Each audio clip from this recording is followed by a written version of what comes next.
Assalamualaikum warahmatullahi wabarakatuh. Alhamdulillahirrabbilalamin. Wa bihi nasta'inu ala umuri dunia waddin. Wa ala alihi wa sahbihi ajma'in. Amma ba'du. Ayyuhal ikhwah rahimani wa rahimakumullah. Alhamdulillah, kita panjatkan puji syukur kita kepada Allah Subhanahu wa taala yang telah memberikan kepada kita berbagai macam limpahan nikmat karunia-Nya, sehingga pada kesempatan sore ini kita bisa berkumpul kembali dalam rangka kuliah sore. Dan juga salawat serta salam kita limpah curahkan kepada junjungan Nabi Muhammad Sallallahu Alaihi Wasallam, dan juga kepada para keluarganya, para sahabatnya, dan juga orang-orang yang mengikuti mereka dengan baik sampai hari kiamat. Insyaallah ta'ala, pada tema kuliah sore ini kita kembali lagi ke bab 1 ya. Bagian kedua dari bab ikhlas dan menghadirkan niat dalam setiap perbuatan dan ucapan, baik yang terang-terangan maupun yang sembunyi-sembunyi. Yang mana bab ini terdiri dari 12 hadis. Kemarin kita terpotong oleh bab muraqabah. Dan ini sebagaimana permintaan ayahanda kita semua, yaitu Kang Diki, agar mengulang-ulang atau menekankan tentang perkara ikhlas atau perkara-perkara yang kita bisa betul-betul takut kepada Allah,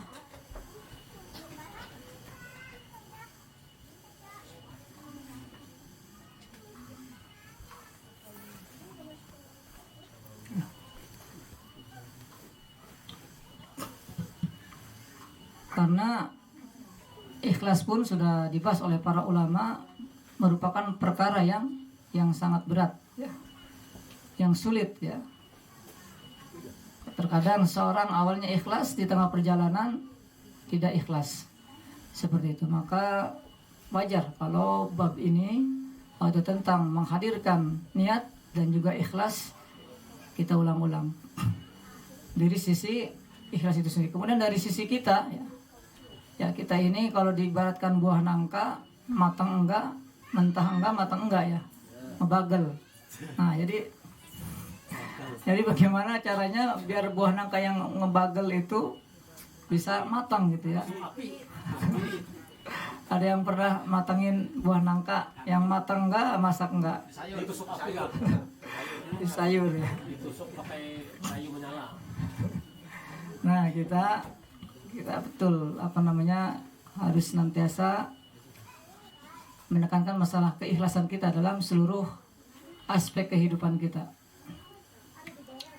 Karena dalam Al-Quran, Qul inna sholati wa nusuki wa mahyaya wa mamati lillahi rabbil alamin. Adapun hadis pertama, ini hadis yang sudah masyhur ya di kalangan para penghafal hadis ya. Dan hadisnya termasuk salah satu yang dihafal dalam tarbiyah ya, pembuka daripada 10 hadis tentang akhir zaman, yaitu hadis an Amiril Mukminin Abi Hafsin Umar bin Khattab radhiyallahu anhu qala sami'tu Rasulullah sallallahu alaihi wasallam yaqul innamal a'malu binniyat wa innamal likulli imri'in ma nawa faman kanat hijratuhu ila Allahi wa rasulih fa hijratuhu ila Allahi wa rasulih wa man kanat hijratuhu lidunya yusibuha aw imra'atin yankihuha fa hijratuhu ila ma hajara ilaihi. Rawahul Bukhari wa Muslimun. Sesungguhnya amal itu tergantung niatnya, dan setiap orang akan mendapatkan sesuai dengan apa yang ia niatkan. Maka barang siapa yang hijrahnya karena Allah dan Rasulnya, maka hijrahnya kepada Allah dan Rasulnya. Dan barang siapa yang hijrahnya karena dunia yang ingin diperoleh atau karena wanita yang ingin dinikahi, maka hijrahnya kepada apa yang ia tuju. Hadis riwayat Bukhari dan Muslim. Kita satu hadis aja dulu. Penjelasan hadis pertama. Nah, ini sudah dibahas di pembahasan muraqabah, hadis tentang muraqabah, tentang biografi singkat Umar ibn Khattab. Kita lewat saja ya.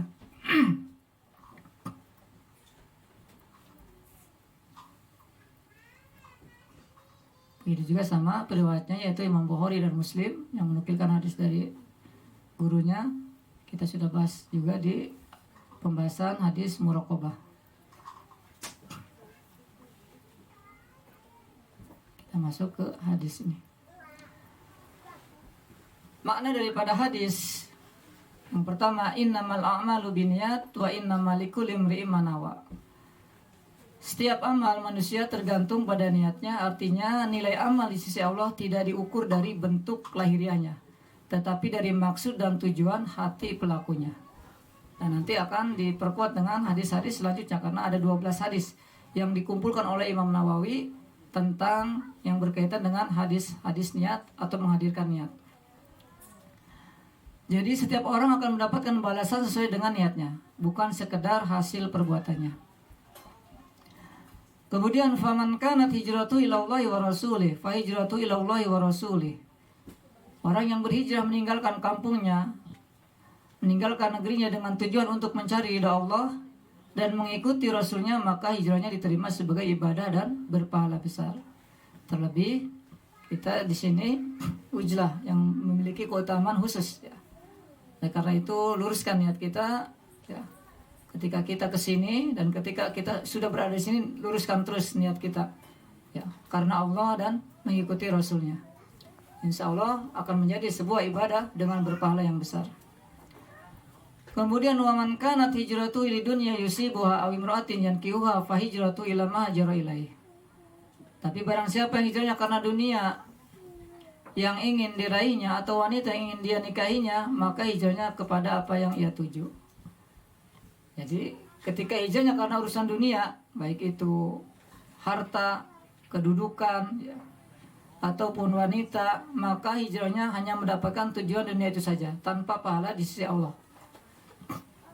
Jadi di akhirat nanti dia tidak mendapatkan pahala dari hijrahnya tersebut, karena hijrahnya sudah karena dunia dan wanita, dan sudah Allah tunaikan apa yang dia inginkan berupa dunia dan wanita.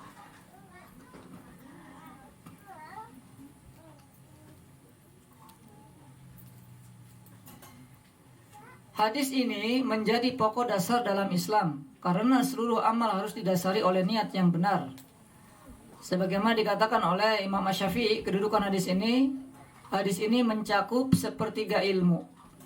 Karena setiap amal memiliki 3 unsur, hati, lisan, ataupun anggota badan, perbuatan. Maka niat menjadi salah satu dari 3 pokok amal.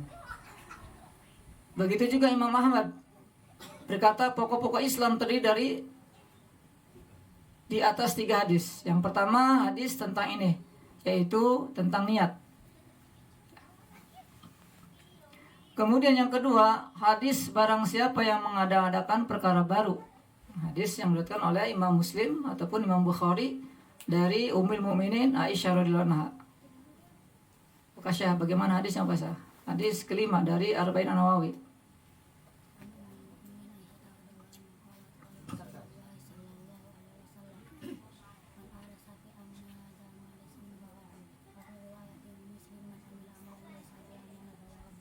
Barakallahu fikum. Kemudian yang ketiga, hadis yang halal itu jelas dan yang haram itu jelas.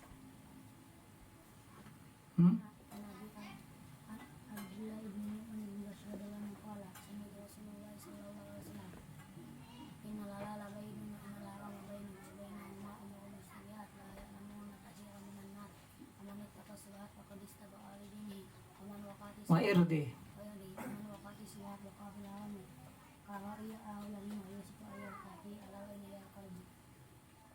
Terus ala inna kulli. Terus ala inna himahullah bahwa maharimu. Terus ala inna, lanjutkan apa sah?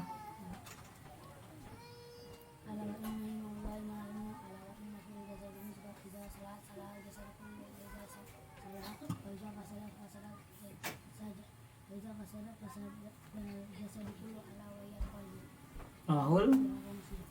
Hadis ketiga ini yaitu hadis niat, hadis Aisyah, barang siapa yang mengadakan perkara baru atau halal yang halal jelas dan yang haram jelas itu merupakan pokok-pokok Islam. Ya, dan hadis ini pun dikatakan sebagai jawami'ul kalim. Ya.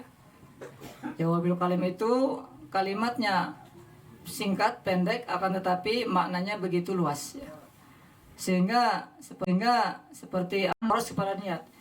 Dan juga amalan lahir akan timbangannya menjadi timbangan yang hadis Aisyah. Dan amalan tentang kewaraan, kehati-hatian dalam hukum, maka hadis Nu'man bin Bashir menunjukkan bahwasanya ketika hadis ini merupakan poros atau pokok-pokok dari agama Islam. Sehingga hadis tentang niat merupakan barometer amalan hati. Sedangkan hadis yang kedua barometer amalan lahir.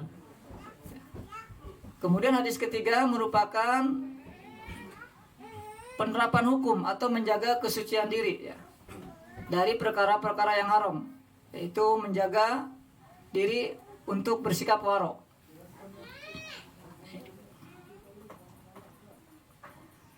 Dan disebutkan pada pertemuan sebelumnya bahwasanya di antara syarat sahnya ibadah itu ada dua. Yang pertama ikhlas. Yang kedua benar. Maksud benar yaitu muwafiqus sunnah, mencocoki dengan sunnah Nabi kita Muhammad SAW. Dan di sana ada dua syarat yang terpisahkan akan tetapi satu kesatuan, yaitu sempurnanya amal. Yang pertama yaitu pegang teguh ya, amalan tersebut ketika kita mengetahui ilmunya. Yang kedua, setelah kita mengetahui ilmunya, setelah kita berusaha niat ikhlas, mencocoki sunnah, berpegang teguh, kemudian kita bersegera musyaroah. Ini merupakan syarat kesempurnaan amal seorang hamba. Yang kedua merupakan syarat sahnya ibadah, diterima tidaknya tergantung niatnya, dan juga cocok tidaknya dengan apa yang diajarkan oleh Rasulullah. Kemudian untuk kesempurnaan ibadahnya yaitu dia berpegang teguh terhadap ibadahnya dan juga dia bersegera ketika melaksanakan ibadah. Ketaatan, tidak menunda-nunda dalam hal ketaatan atau beribadah kepada Allah.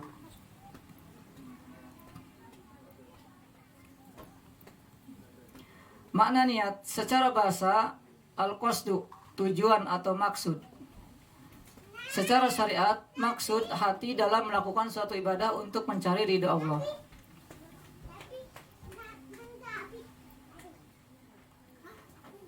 Tempatnya di hati, bukan di lisan. Jadi melafalkannya tidak wajib. Tapi sebagian ulama membolehkan untuk membantu hati, untuk menguatkan hati ya, dengan mengucapkannya. Sehingga kita temui ya di mazhab Syafi'i ketika mau sholat melafalkan usolli atau nawaitu ya. Jadi dalam masalah ini kita tidak bisa saklek ya. Mereka pun memiliki dasar ya. Seperti itu. Ini adalah masalah khilafiyah. Artinya mereka tidak meyakini ini sebuah sunnah, hanya saja dalam rangka untuk membantu menguatkan hati. Karena terkadang hati lalai seperti itu. Pelajaran yang kita ambil dari hadis ini, setiap amal ibadah tidak sah tanpa niat. Contohnya seperti salat, puasa, dan zakat, semua memerlukan niat. Begitu juga nilai amal tergantung pada niatnya. Jadi dua orang bisa melakukan perbuatan sama, tetapi hasilnya berbeda insya Allah karena niatnya berbeda. Seperti misalkan kita sholat, ya. Yang satu sholatnya karena Allah, ya. Yang satu sholatnya karena ingin dilihat rajin. Maka ini yang membedakan di sisi Allah SWT, niat. Oleh karena itu senantiasa kita harus menghadirkan niat dengan niat yang benar, yaitu niat yang ikhlas. Seluruh aktivitas kita hadirkan niat, walaupun aktivitas tersebut berupa aktivitas amalan yang mubah, yang sifatnya duniawi seperti makan ya. Seseorang sama-sama makan, akan tapi yang membedakan di sisi Allah adalah niatnya. Ketika yang satu menghadirkan niatnya agar dia badannya kuat bisa melakukan ketaatan kepada Allah, maka bernilai pahala di sisi Allah SWT. Akan tapi kalau niat makannya hanya sebatas menghilangkan lapar, maka tidak bernilai pahala di sisi Allah, tidak bernilai ibadah. Jadi penting untuk selalu kita menghadirkan niat dengan niat yang benar, yang ikhlas. Sehingga seluruh kegiatan aktivitas kita dari mulai bangun tidur sampai tidur kembali akan bernilai ibadah. Seperti itu.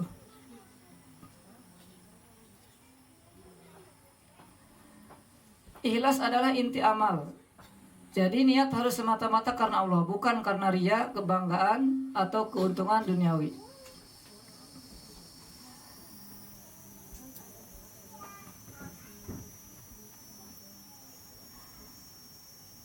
Dari 3 hadis tadi yang disebutkan sebagai poros amal atau pokok-pokok amal, yaitu hadis niat, kemudian hadis ittiba mengikuti sunnah, dan juga hadis menjaga diri dari syubhat, maka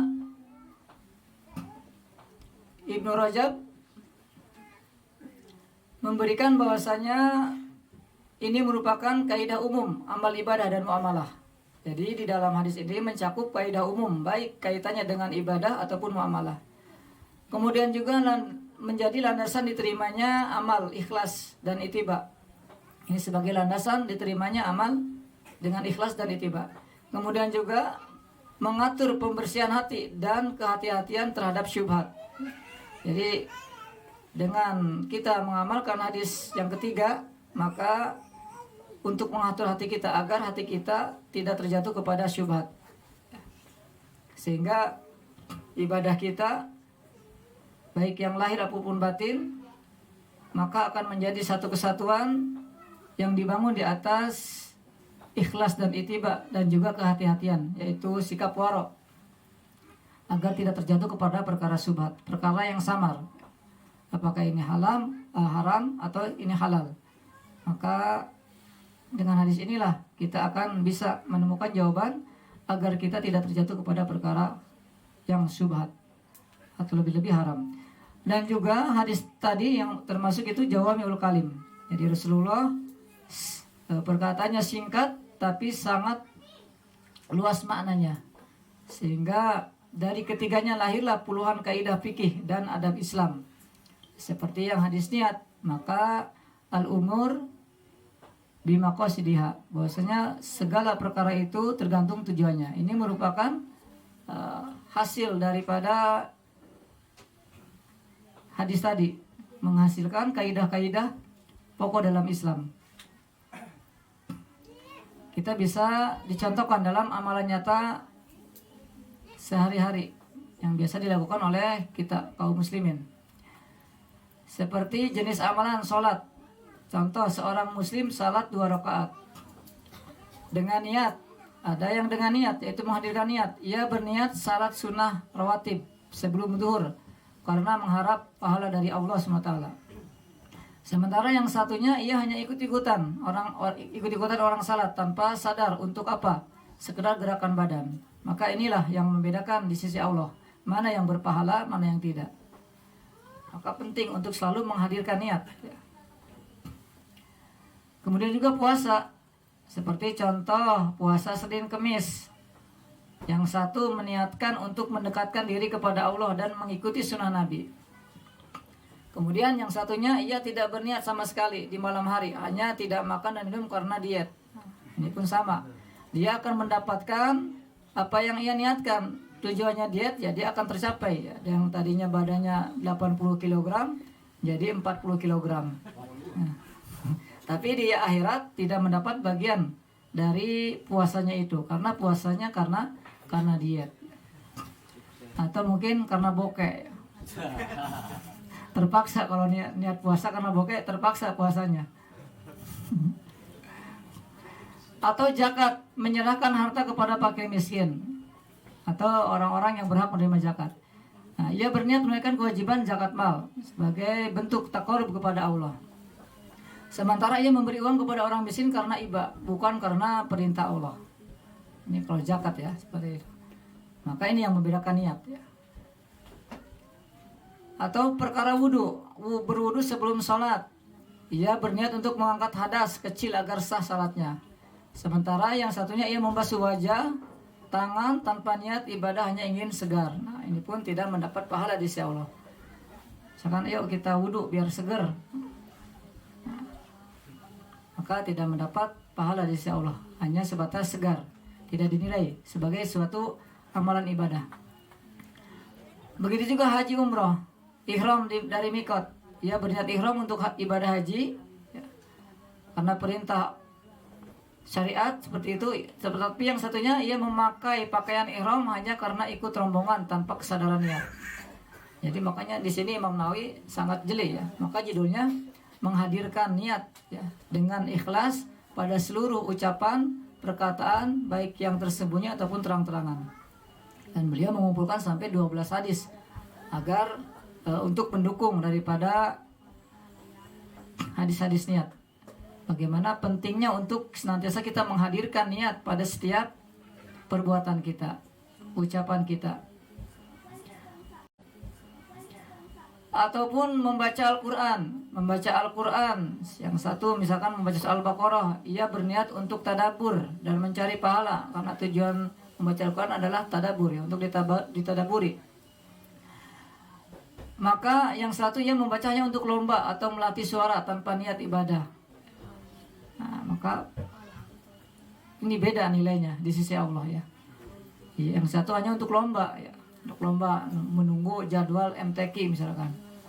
Ini tidak mendapat pahala daripada ibadah membaca Al-Quran. Lalu bagaimana dengan amalan-amalan mubah yang sifatnya duniawi, seperti makan dan minum?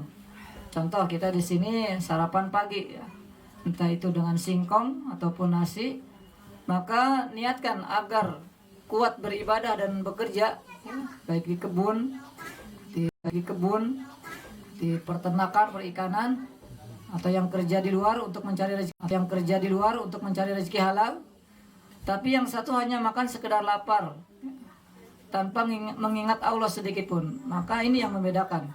Yang tadinya makan dan minum adalah perkara mubah, artinya tidak bernilai pahala, tetapi dengan sebab menghadirkan niat yang benar, maka bernilailah pahala di sisi Allah. Adapun yang tidak menghadirkan niat dengan baik dan benar, hanya sebatas menghilangkan lapar, maka tidak berpahala, tidak menjadi suatu ibadah, hanya sebatas perkara mubah. Begitu juga dengan tidur, seperti tidur malam, maka niatkan untuk istirahat. Lebih-lebih ada sunahnya agar tidur di awal malam ketika tidak ada hajat, agar bisa bangun malam dan sholat subuh dengan segar. Ini bernilai pahala di sisi Allah, karena tujuan tidur yaitu maksud dan tujuan tidur agar bisa bangun malam untuk sholat malam. Sementara yang satu tidur lalut karena main game tanpa niat ibadah atau manfaat. Jadi dia tidurnya asal tidak diniati ya, tidak dimaksudkan untuk apa nanti ketika dia bangun atau untuk apa dia tidur. Maka tidak bernilai pahala. Adapun yang tadi bernilai pahala walaupun tidur tersebut perkara mubah atau amalan duniawi.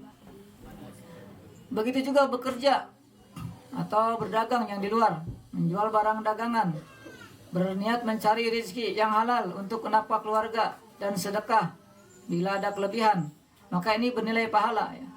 Sementara orang yang hanya kerja untuk gengsi atau kekayaan dunia semata ya, atau ingin hanya mengumpulkan kekayaan, bukan tujuannya untuk meningkatkan ibadah kepada Allah atau agar bisa bersedekah kepada orang-orang yang membutuhkan, maka ini tidak mendapatkan pahala di sisi Allah, hanya mendapatkan dunia yang ia kejar, yang ia kumpulkan. Begitu juga belajar atau menuntut ilmu, yaitu kajian, halaqah ya. Mungkin kalau di luar, di sekolah atau di pesantren, maka di antara bentuk niat yang benar yaitu agar bisa memahami agama dan bermanfaat bagi umat, atau salah satunya yaitu agar kita bisa menghilangkan kebodohan yang ada pada diri kita, atau menghilangkan kebodohan yang ada pada keluarga kita. Ini niat, diantara niat dalam thalabul ilmi. Sementara yang niatnya belajar agar dapat nilai tinggi atau hanya ingin mendapatkan sebatas satu helai kertas, yaitu ijazah atau pujian semata, maka ini tidak bernilai ibadah di sisi Allah. Begitu juga menikah. Menikah dengan seorang wanita, yang satu berniat untuk menjaga kehormatan dan mengikuti sunnah Rasulullah SAW. Sementara yang satu menikahnya karena hawa nafsu atau agar terkena tekanan sosial. Oh, yang lain sudah nikah, bahkan istrinya udah 2, 3, kamu satu pun belum. Nah, dia merasa tertekan. Dengan berbagai cara dia mencari calonnya agar bisa menikah karena tekanan sosial, bukan untuk menjaga kehormatan atau mengikuti sunnah. Ini pun tidak menjadi sebuah nilai ibadah di sisi Allah. Dia hanya mendapatkan apa yang ia niatkan. Atau berolahraga, yaitu jogging pagi, maka niat untuk menjaga tubuh agar kuat, ya, menjalankan amanah dan ibadah. Lebih-lebih kita di sini sudah yakin, ya, insya Allah jika Allah takdirkan dan kita sampai kepada takdirnya, kita akan menjadi pasukan, ya, untuk Ghazatul Hind. Maka butuh sekali, ya, olahraga, ya, agar tubuh kita kuat, agar kita bisa berjihad di jalan Allah. Atau olahraganya hanya untuk pamer, ya, bentuk tubuh atau tren semata, ini tidak menjadi pahala, ya. Seperti itu. Maka penting untuk senantiasa menghadirkan niat dengan niat ikhlas pada seluruh ucapan, perkataan, baik yang lahir ataupun yang zahir, sehingga seluruh aktivitas kita bernilai pahala di sisi Allah Subhanahu wa taala.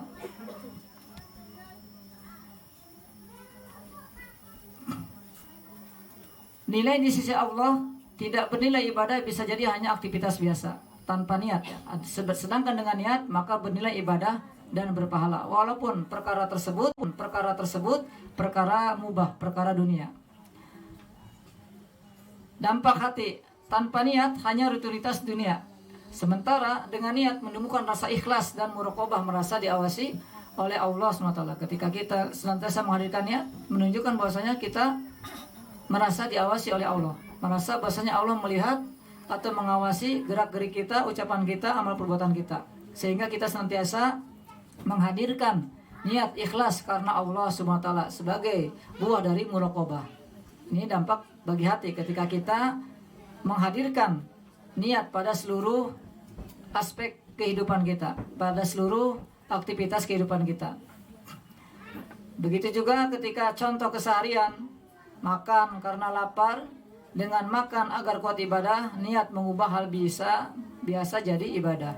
Jadi perkara-perkara yang sifatnya duniawi atau perkara-perkara yang mubah, yang biasa, yang keseharian, akan tetapi bisa menjadi nilai ibadah jika niatnya dengan benar. Oleh karena itu betul sekali bahwasanya kita harus senantiasa mengingatkan, ya, tentang untuk menghadirkan niat, ya.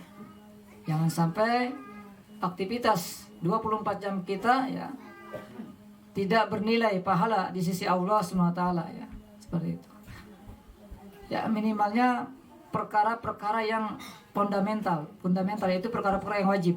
Ini harus diperhatikan masalah niat. Dari mulai menghadirkan niat, kemudian disertai dengan ikhlas, seperti itu. Makanya ketika nanti sebelum olahraga, ya, dari perkara-perkara yang mubah, untuk komando olahraga mengingatkan agar meniatkan bahwasanya olahraga kita agar badan kita kuat untuk bekal ibadah kepada Allah, seperti itu. Sehingga olahraga kita tidak hanya sebatas mendapat manfaat fisik, tapi mendapat juga nilai pahala, ya, untuk bekal kita di akhirat. Jadi kaidah penting dari hadis yang pertama dalam Riyadhus Shalihin, yaitu innamal a'malu binniyat, sesungguhnya amal tergantung pada niatnya. Artinya niat adalah ruh dari amal. Jadi kalau amalan tanpa ada niat, tanpa disertai dengan niat ikhlas, maka bagaikan jasad yang tidak beruh, yaitu tidak ada ruhnya, ya. Tapi ketika amalan sekecil apapun amalan tersebut, ketika dimasukkan dengan niat yang benar, maka amalan tersebut menjadi hidup karena memiliki ruhnya. Jadi yang menentukan apakah amal menjadi ibadah bernilai akhirat atau hanya aktivitas dunia tanpa pahala, niat, ya. Jadi niatlah yang akan membedakan mana yang bernilai pahala untuk akhirat ataupun hanya sebatas aktivitas tanpa ada pahala, niat. Oleh karena itu hadirkan niat dan niat ikhlas karena Allah Subhanahu wa taala.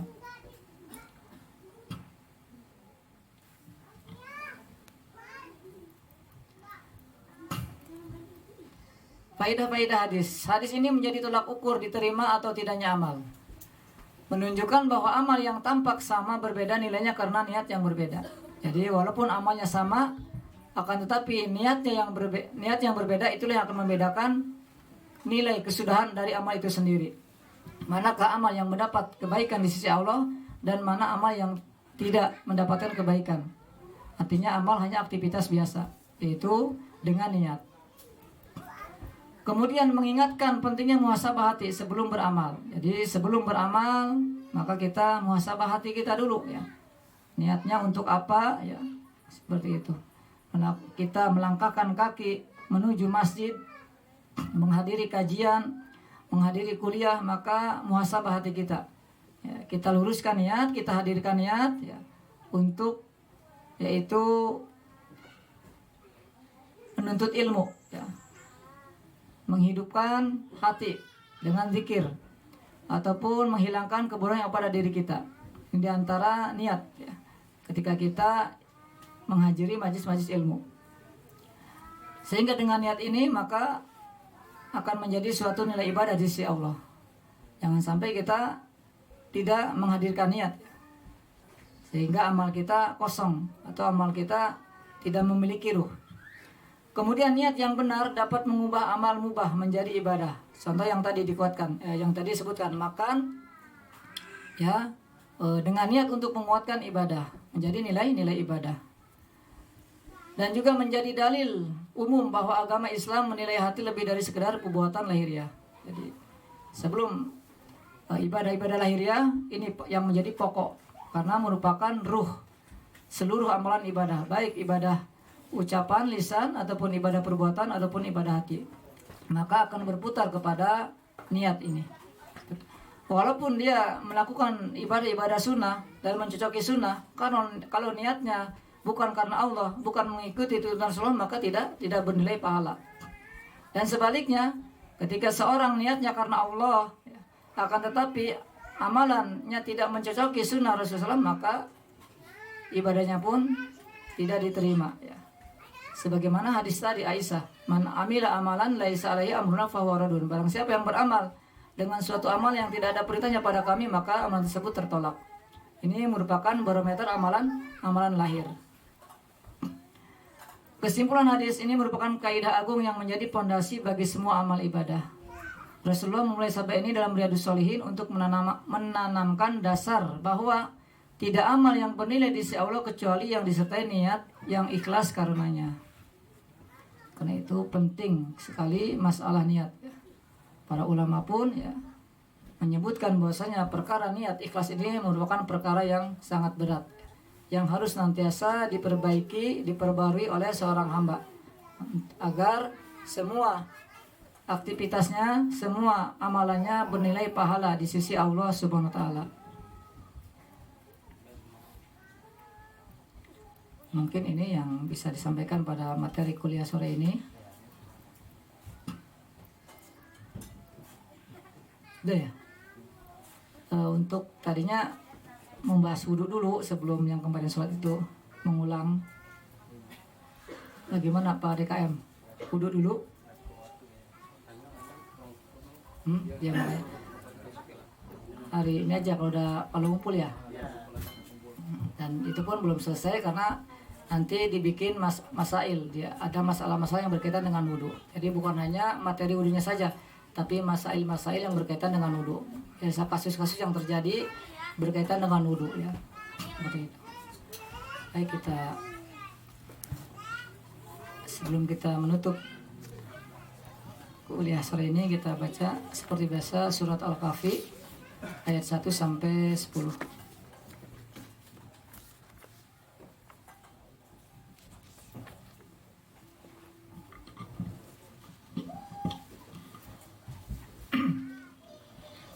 A'udzu billahi minasy syaithanir rajim. Bismillahirrahmanirrahim.